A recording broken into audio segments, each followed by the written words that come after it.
Pastor Samuel Green was a man admired by many. In the small town of Willow Creek, he was more than just a preacher, he was a guiding light for the community. His church, Grace Baptist Chapel, stood tall in the heart of town, a place where people gathered for prayer, comfort, and guidance. With his deep, reassuring voice and powerful sermons, Samuel had built a reputation as a man of faith and wisdom. People sought his advice on everything from personal struggles to marital conflicts, trusting that he would always lead them toward the right path. His wife, Laura Green, was equally respected. She had been by his side for nearly 2 decades, standing as the perfect example of a devoted Christian wife. Soft-spoken yet strong, she dedicated herself to supporting Samuel's ministry, organizing church events, counseling troubled women, and ensuring their home was a place of warmth and hospitality. To the outside world, their marriage was a reflection of faith and devotion, a partnership built on trust, love, and shared purpose. But behind the smiles and Sunday sermons, cracks had begun to form in their seemingly perfect life. Laura had noticed subtle changes in Samuel over the past year. He had grown distant, often distracted, and unusually secretive. His late nights at the church had become more frequent, his phone calls more private. When she asked about his long hours, he brushed off her concerns, claiming church matters required his attention. He spoke of struggling families, late-night prayer meetings, and urgent matters that demanded his presence. At first, Laura wanted to believe him. She had always trusted her husband, never doubting his commitment to their marriage. But the signs were becoming impossible to ignore. There were times when he would come home smelling of a perfume she didn't wear. His phone, once left carelessly around the house, was now locked and always within reach. He was irritable when questioned and dismissive of her concerns. One evening, while doing laundry, Laura found a small stain of lipstick on the collar of Samuel's white dress shirt. It was a shade she had never worn.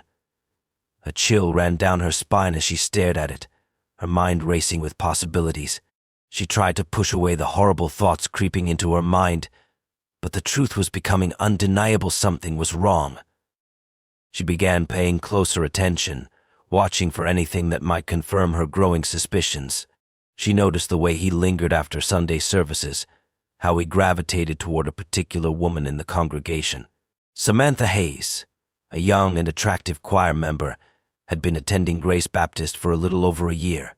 She was deeply involved in church activities, always eager to help. Laura had always liked Samantha until now. She saw the stolen glances, the lingering conversations, the way Samuel's demeanor changed around her. It was subtle, but to a wife who had spent years knowing her husband, it was obvious. Laura's heart ached with the weight of uncertainty. Was she imagining things? Was she being paranoid?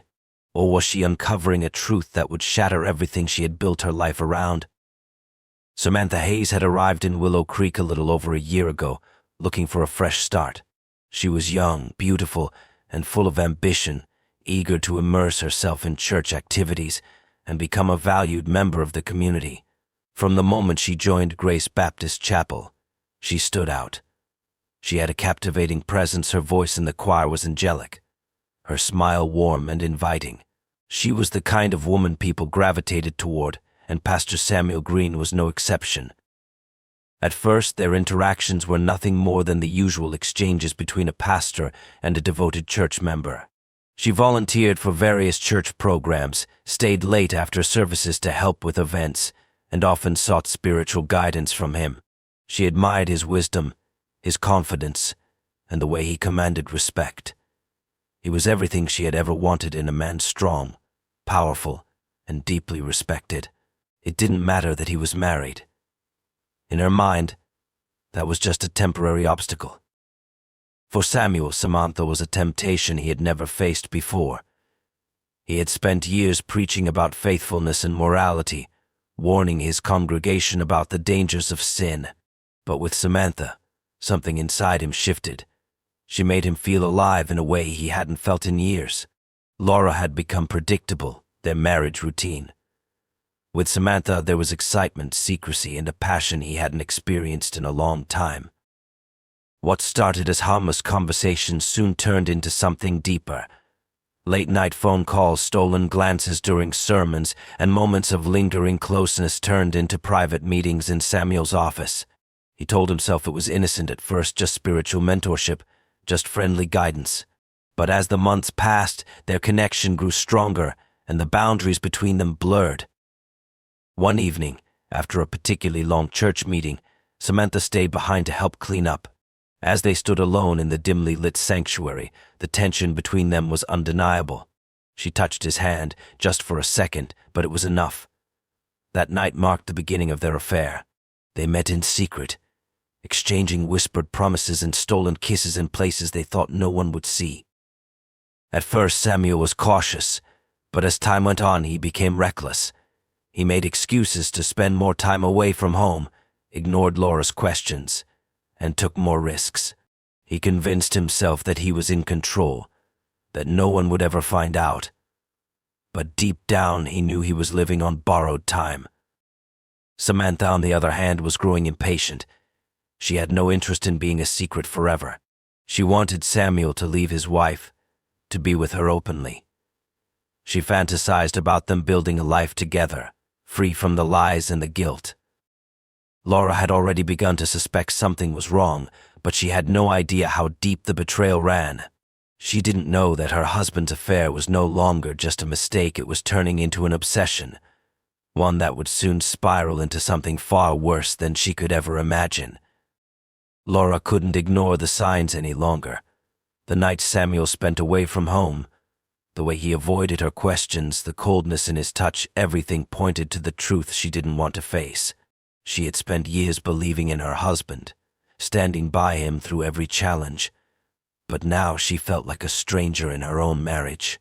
Her heart told her something was terribly wrong, and she was determined to find out what it was. One evening, after Samuel left the house claiming he had urgent church business, Laura decided to follow him. She waited a few minutes before getting into her car and keeping a safe distance behind him. Her hands trembled on the steering wheel, a mix of fear and anger churning inside her. If she was wrong, she would regret doubting him. But if she was right, her entire life was about to change. Samuel's car pulled into a small motel on the outskirts of town. Laura parked at a distance, her heart pounding as she watched him step out and walk toward one of the rooms. Moments later, the door opened and Samantha Hayes appeared. Without hesitation, Samuel entered, closing the door behind him. Laura sat frozen, her worst fears confirmed. She felt sick, humiliated, and betrayed. Tears burned her eyes, but rage quickly replaced the sorrow. She had given her life to this man, supported him, trusted him, and this was how he repaid her. That night, when Samuel returned home, she confronted him. She told him what she had seen, demanded answers, and threatened to expose him to the church. For the first time, the mask of the beloved pastor slipped, and Samuel revealed a side of himself Laura had never seen before. He was angry, defensive, and cold. He accused her of spying, of trying to ruin his reputation, of overreacting. But Laura wasn't backing down. She told him she would go to the church elders, that the congregation would know the truth about the man they trusted. She reminded him that his entire career, his entire life, was built on faith and morality principles he had now shattered. Samuel knew she wasn't bluffing. If Laura went public with his affair, his reputation would be destroyed. He would lose everything: his church, his influence, his perfect image. Samantha had already been pressuring him to leave Laura, but he knew a divorce would be just as damaging. He couldn't afford a scandal. He needed a way out, a way to silence Laura forever. The next day he made a decision.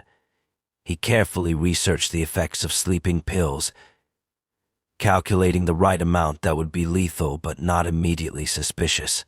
That evening he prepared Laura's favorite tea, adding the crushed pills and stirring them until they dissolved completely.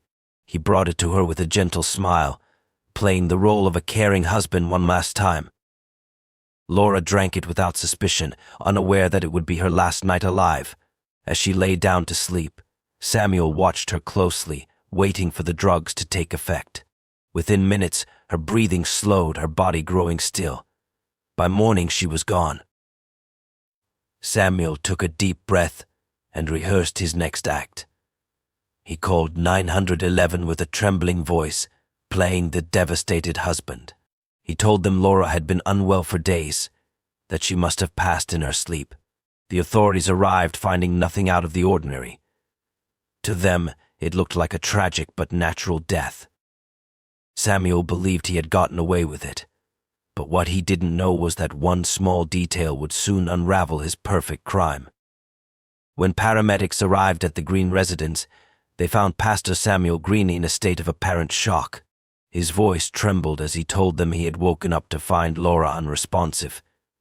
He claimed she had been feeling unwell for weeks and must have passed in her sleep. Given his respected status in the community, no one initially questioned his story. The coroner conducted a routine examination and, with no visible signs of foul play, listed the cause of death as natural. The church community mourned the loss of their pastor's wife. Friends and neighbors brought food, offered prayers, and comforted Samuel, who played the role of a grieving husband flawlessly. During Laura's funeral, he stood before the congregation, delivering a heartfelt eulogy about love, faith, and loss. Tears filled the eyes of those who listened, believing they were witnessing a man struggling through unimaginable pain. But not everyone was convinced. Detective Rachel Carter, assigned to review the case, had an instinct for spotting deception. Something about Laura's sudden death felt off. A woman in her 40s, with no prior health issues, passing away in her sleep without warning, it didn't sit right with her. She requested a toxicology report before closing the case, just to be sure. While waiting for the results, Detective Carter started looking into Samuel's background. What she found only deepened her suspicions. Witnesses mentioned Samuel's frequent absences from home, his close association with Samantha Hayes, and the quiet tension between him and Laura in the months leading up to her death. A breakthrough came when the toxicology report arrived. Laura's bloodstream contained a dangerously high dose of sedatives far beyond what could be accidental. It was clear she had been poisoned. Her death was no longer considered natural. It was now a homicide investigation. Detective Carter wasted no time questioning Samuel. She noticed his initial grief seemed rehearsed, as though he had prepared for this moment. When asked about Laura's health, his answers were vague and inconsistent. He claimed she had been taking medication for stress, but no such prescription was found in the house. When pressed further, his demeanor shifted from sadness to defensiveness. Investigators obtained a warrant to search the Green residence. In the bathroom cabinet, hidden behind old medicine bottles, they found a nearly empty bottle of sleeping pills, the same drug found in Laura's system. It was a crucial piece of evidence, but they needed more to tie Samuel to the crime. Attention then turned to Samantha Hayes. When detectives questioned her, she seemed nervous. She denied knowing anything about Laura's death, but phone records painted a different story. Late-night calls, deleted text messages, and a message sent on the night of Laura's death, "It's almost over."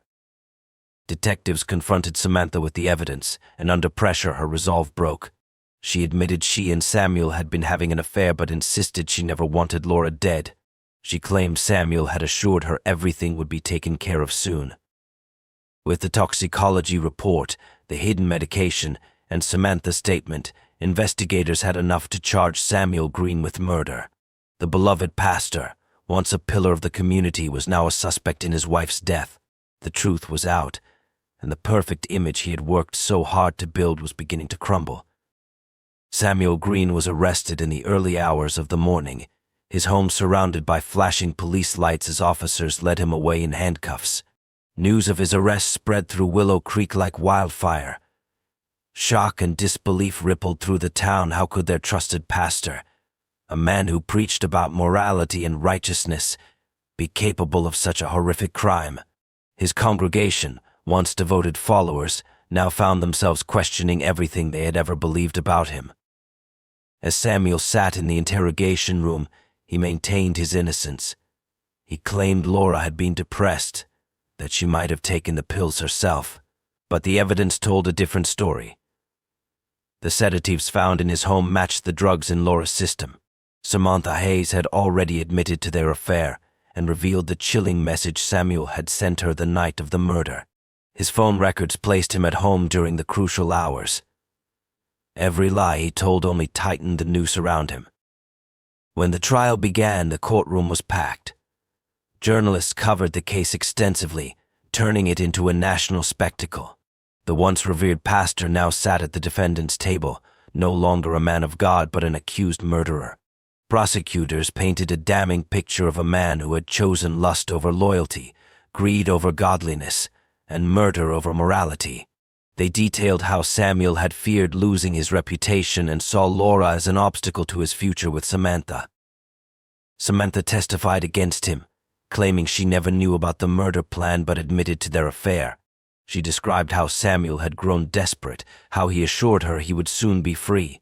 Though she faced moral judgment from the town, she walked away without legal consequences, her role in the crime seen as indirect. Samuel's defense team tried to argue that there was no direct proof he had poisoned Laura, that she could have ingested the pills accidentally. But the jury didn't believe it.